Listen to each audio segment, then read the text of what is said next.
Welcome to Founders Future, a podcast powered by Closers.io, where we dive into the journeys of innovative entrepreneurs and explore the road ahead for them and their companies.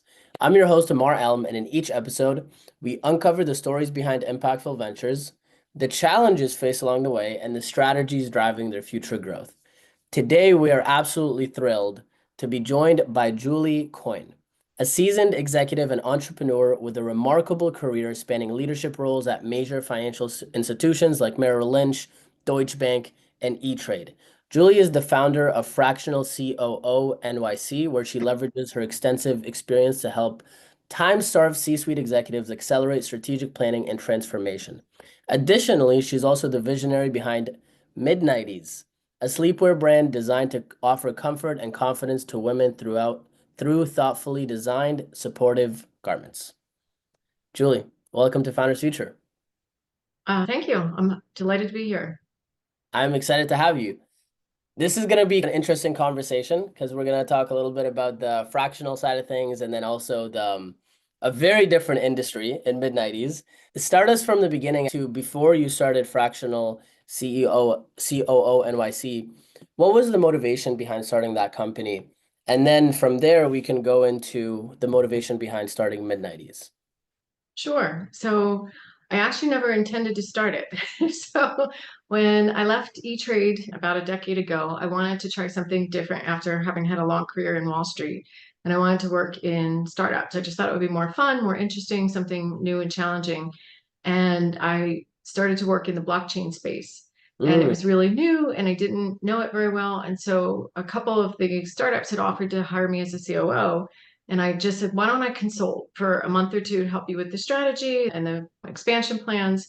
And if it's a good fit, if I know blockchain well enough, or if I like you guys enough, let's make sure there's a really good fit before I sign on to a startup without really understanding what it's like, having come from, as you said, huge institutions.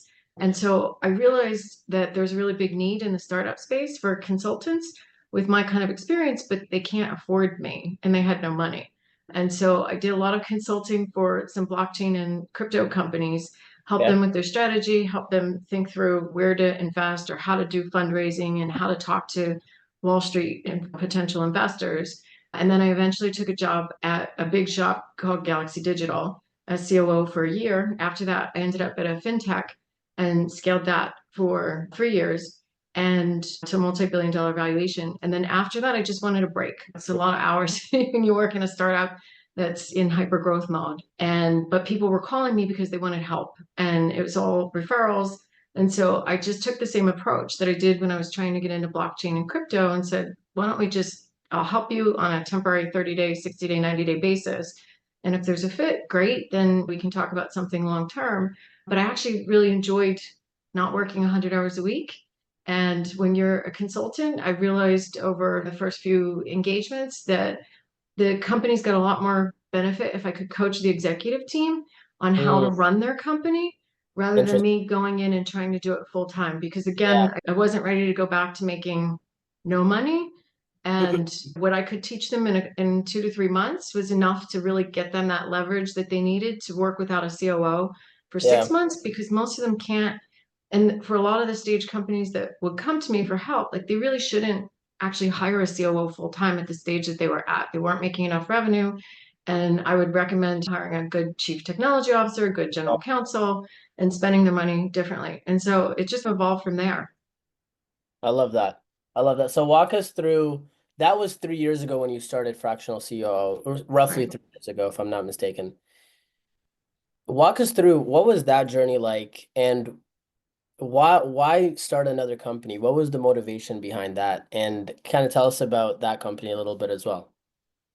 Sure. So I had this idea a very long time ago. Mid-90s is women's pajamas with kind of a built-in bra support with padding. And it was because I was living in London. My niece and nephews were all being born in California. I would fly in, and because I wouldn't get to see them for a few months at a time, I would be doing pajama parties every single night. And my brother-in-law would be walking in, or you'd get up, or the neighbors were always in and out of everybody's houses. They all live in the cul-de-sacs. It's a very different mindset than when you're living in London. Yeah. And if you're caught awake with the kids as you are at 5 or 6 in the morning, or you want to get ready for bed and then they don't go to sleep and then you're up and then the neighbors are popping by for cocktails. If you're in your pajamas, it can be a bit uncomfortable depending on your body type as a woman. And so I had this idea and I took classes at London School of Fashion to understand the business to do it. And then life happened. And then I got called from my old bosses to go work at E-Trade. So I ended up being the COO at E-Trade.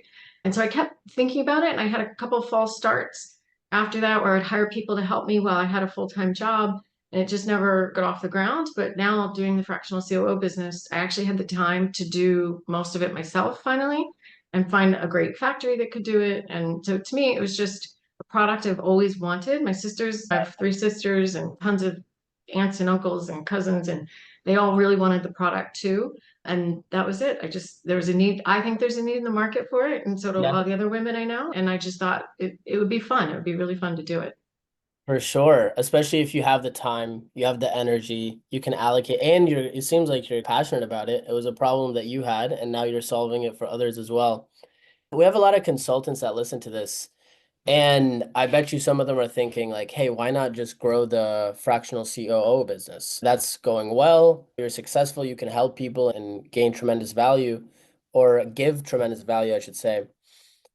Why not do that? Why shift over a little bit, if that makes sense? I was starting to get a lot of calls from female founders, and there are not very many female founders in the fintech, finance space. And they were doing beauty businesses or clothing businesses or other things. And I thought part of it was I was doing a lot more research on my own to get smart about their industries, to be able to take my operating experience and be able to help make sure it was relevant to them in their industries so that you're giving them relevant advice. Because even just the fundraising thresholds are very different for a makeup company than it is for a fintech. And the revenue thresholds you have to hit for each stage to get and attract really good investors it's just a very different industry. Your KPIs are completely different. How you sequence your hiring is very different. And so I started doing a lot more research. And then the more I was doing the research to help some of my clients, I thought this is a lot of fun and I really want to build my own business. I'm an operator at heart. And so while I enjoy the consulting because it gives me better work-life balance than working 100 hours a week on Wall Street or for a fintech, this to me was a passion project. So I just thought it would be fun to do. Perfect. For the people that are listening that are consultants, I know you're shifting over and I want to dive into the experiences that you've had with the tariffs, with a product that is physical and navigating all that stuff. But let's back up a little bit. What was your experience as a fractional COO from the consultant side when it comes to running that kind of businesses? What advice would you give people that are maybe just starting out in the executive world, fractional world, and looking to scale that up? Sure. So I would say one, either you have to have a great referral network to make the sales easy. And I'm not a salesperson. If you meet anybody who's worked with me in my career, they'll tell you I can help them develop a sales strategy, but I am not a salesperson and I don't have that personality. So if you don't have it, you need to build into your budget to find someone to do that for you in the sourcing of leads and referrals and handle that inbound, or you won't be able to have a Mhm. business, full stop.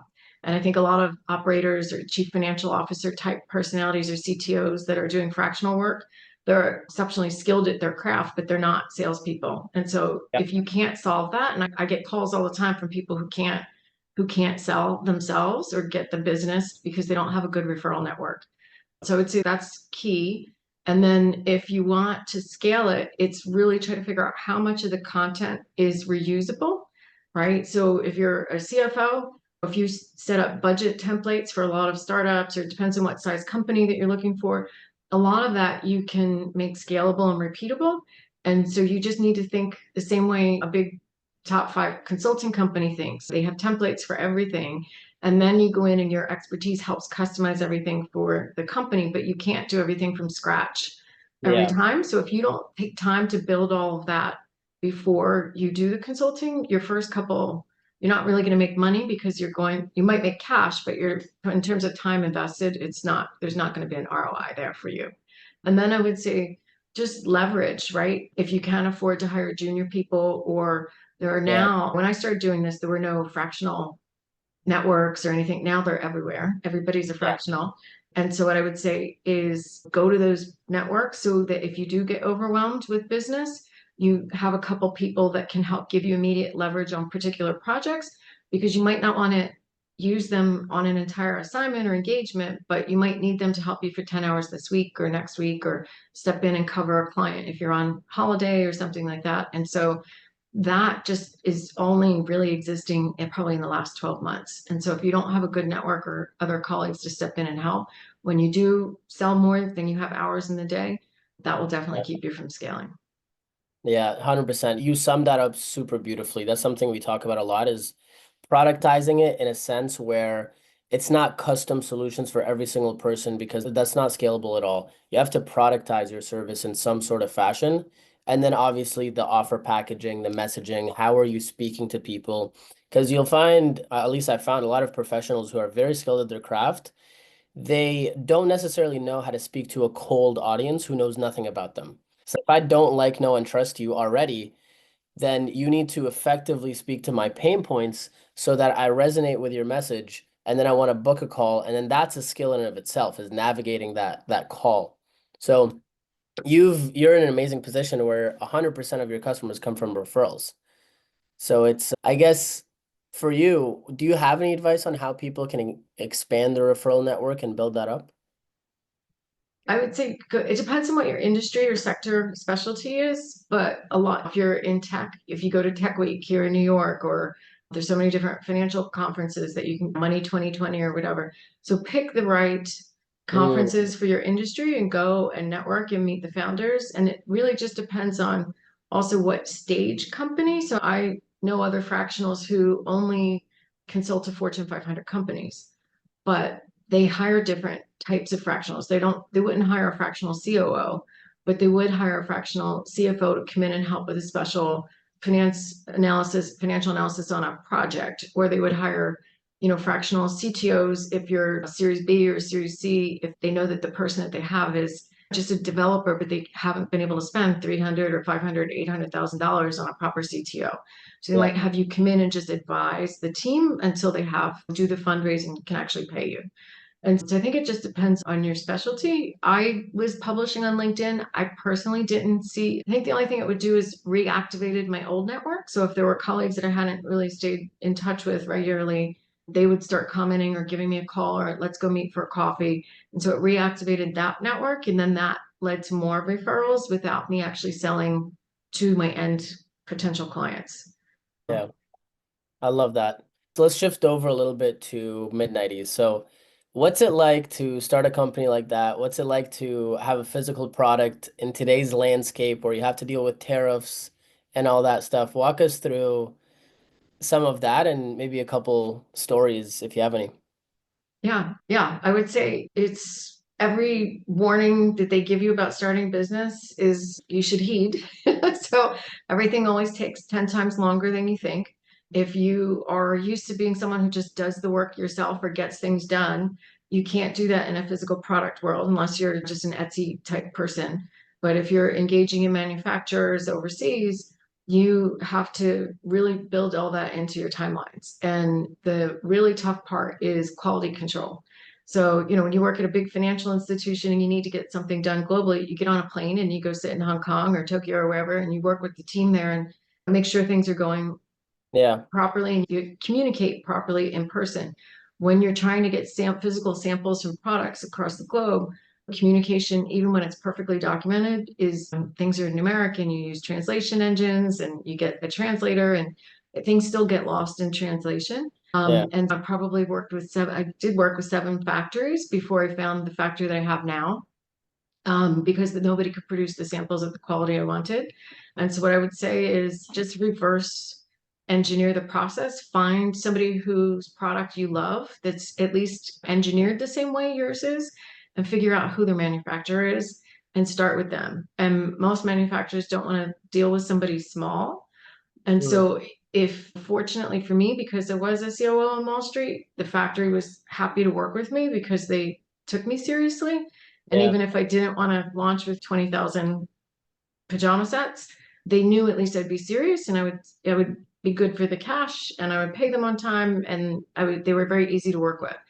I wish I had just done that from the start instead of going through a friend of a friend or this person knows that person or using some of these intermediary platforms that tries to hook you up with factories, because those platforms are they're just tech platforms trying to sell a service to you, but they're not actually doing any quality assurance on those factories themselves. And so there is no quality control. And so you're working with factories that you think have been vetted and they were not.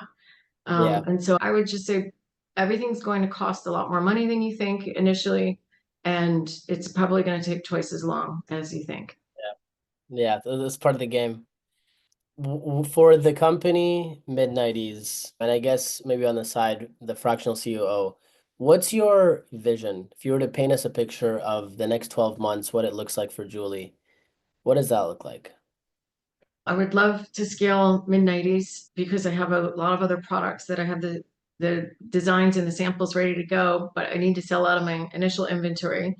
But I would love to build that into a real business. I'm already getting feedback that people want it for young daughters or that have developed early, or just a lot of different styles or designs that everybody's so specific about what they like to sleep in. And so I would love to do that. Right now I'm US only. I'd love to grow that globally. And then on the fractional COO side, I think, this has given me a lot more. I've built companies, but I built finance companies or tech companies, not actual a shippable product like a pajama. I've built service businesses typically. And so I understood a lot of the scaling issues and how to build a company, how to run a company, but the complexity with a physical product and the regulations and all of that, I have a lot more knowledge about those processes now. And so I'm now actually going to be speaking at a conference in Lisbon next month Nice. for women in the femtech, wellness, health, beauty industries Awesome. who want to learn how to go out and speak to people in Wall Street or in private equity and how to raise money. And while most of them have had careers in the beauty industry or wellness industry, so they're experts at that, but they may not have actually run a startup or done any of the other stuff associated with going out and doing a fundraise. So a lot of what I've been teaching them is your business inside and out, but you're probably speaking to people who only are looking for 5 bits of information and they need it in this sequence, or this is how you prepare a data room. And these are the things that you need to have your team get ready to answer before you start the process. Because once you start the process, it's 100% of your time and you're not Yeah. really going to have time to run your day-to-day business. So I think after that, it'd be fun to continue helping women in this space because none of them have the experience of Wall Street or finance or working in those environments or with those kind of people. And culturally, it's a culture shock between working in the beauty industry and working in tech or finance. Yeah, I love that. And it seems synergistic, the things that you're doing, where you're helping or looking to help more women on this side. And then obviously there's a whole company centered around just women and the sleepwear and whatnot. So that's very exciting. I look forward to seeing that growth and where that shapes out. I'm curious for you, what's the best piece of scaling advice you've ever received, heard? And this might be a tough question because you have a lot of experience. But let's say they're That's a listening. nice way to call me old. Let's say somebody's listening to this, they're making like 1 million a year revenue and they want to scale. They want to get to 5, 10 million. What's a piece of advice you would give them? And they're in a service-based industry. So and this has worked for me at a Merrill Lynch, Deutsche Bank, E-Trade, FinTech, crypto, blockchain companies, and now not yet mid-90s. I'm not quite there. I just launched 2 weeks ago, but it's really a combination of three things. It's time, communication, and leverage. Mm, And I would say they're all intertwined, but as you scale, where people fail is when you're two people in a room or 5 people or 20 people. Once you get beyond the one room, communication starts to break down. mm, And because you're in a startup, very few startups are funded so well that you always have the most amazing talent and everybody's has the perfect skill set and experience doing exactly what you need them to do every day. There are a million articles on this, so I don't need to talk about it, but it's making sure that everybody understands what's the strategy, what are the objectives, and what how does that translate to every member of the team and each division? And then they have to really understand the relative prioritization of that, because even when you're 5 people or 20 people, you can't communicate with everybody every single day, but they're all making individual judgments about how to spend their time and where to spend that time and what Yeah. has to get done and what good looks like. And if you have people who've never worked in an investment bank and gone through the analyst training program for 2 years of being beaten to death over missing a comma on page 92, or people just haven't gone through a lot of training if they've only worked in startups, Yeah. they might not know what that level of good looks like and needs to be. And there are things that just don't have to be great in startups, right? So it's making sure that the whole team understands this has to be amazing, or we can't cut corners because this is a prospect or a client commitment. This has to be perfect. We can't come back from it if we screw it up. Versus there's a lot of stuff that, like your brand name doesn't have to be perfect in the beginning. You can always rebrand later when you have money. Your logo Yeah. doesn't have to be perfectly beautiful, or like even your PowerPoints, not like, or Google Slides don't have to be amazing. So you can cut corners on there, but you can't cut corners on the thinking, and you never have the money to do everything at once anyway. So you have to constantly focus on what is going to make you money to bring in the cash to fund the next phase of what it is that you need to do and make something better than what it is. And then you really need to be thoughtful about where you put your money and your hires. And that's why I actually talk myself out of jobs all the time, because I tell people, like, you really don't want to spend your money on me now that I've worked with you for 2 weeks or 4 weeks.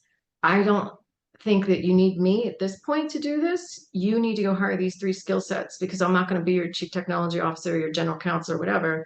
Like, Yeah. they're the net, or you need a great head of sales to start selling your product. Those are the kind of things that I would put your money on now, and then call me in 6 months or 12 months, or I can keep working with you once a week, or whatever the cadence is. I think if you get those 3 things right, then at least people are spending time correctly and they're not wasting time. I've seen people waste days trying to worry about the colors of the logos, or deciding how they're going to spend the fundraise and which season tickets you're going to buy, and it's like, the money's not in the bank yet. We've got to stick the landing on these 10 things, and what can be good enough and what has to be flawless. And if the team doesn't understand that, or if you have any executive member of the team that thinks information or knowledge is power, and they're holding things back and they're not communicating to the most junior resources, you're not gonna scale, you're not gonna be successful. And that, I've seen it work in major financial institutions. You can't try to turn around or a transformation if even the assistants don't understand what the biggest priorities and projects should be, because then they help manage people's calendars accordingly, right? They don't let people have meetings on projects that are like in the bottom 50 of the most important priorities for the firm. Yeah. And I think a lot of management teams don't, I see it all the time. And so I consult with them all the time. They don't communicate properly. And you have a couple people at the top and they talk every day, but none of them take that time to communicate to the entire firm and make sure that everybody knows these are the top 10 things this week or this month. And that should be consistently communicated. For sure. That was beautifully said. What is the best way for people to reach you? Just email or LinkedIn. Okay. Do you want to plug an email or a LinkedIn? We'll tag you on LinkedIn for sure, but email? Sure. So if you're interested in Fractional COO, it's just COO at fractionalcoo.nyc. And if anybody is in the pajamas business or wants to be an influencer for me or anything like that, just the word team at midnighties.com. And Awesome. Midnighties is MIDNIGHTIES. Beautiful. Beautiful. So that wraps up another inspiring episode of Founders Future. Thank you so much, Julie, for coming on, sharing your journey, sharing your insights with us today. To our listeners, if you enjoyed this episode, don't forget to subscribe to Founders Future wherever you listen to your favorite podcasts. And if you're looking to scale your business and enhance your sales and marketing efforts, visit closers.io to discover how we can support your growth journey.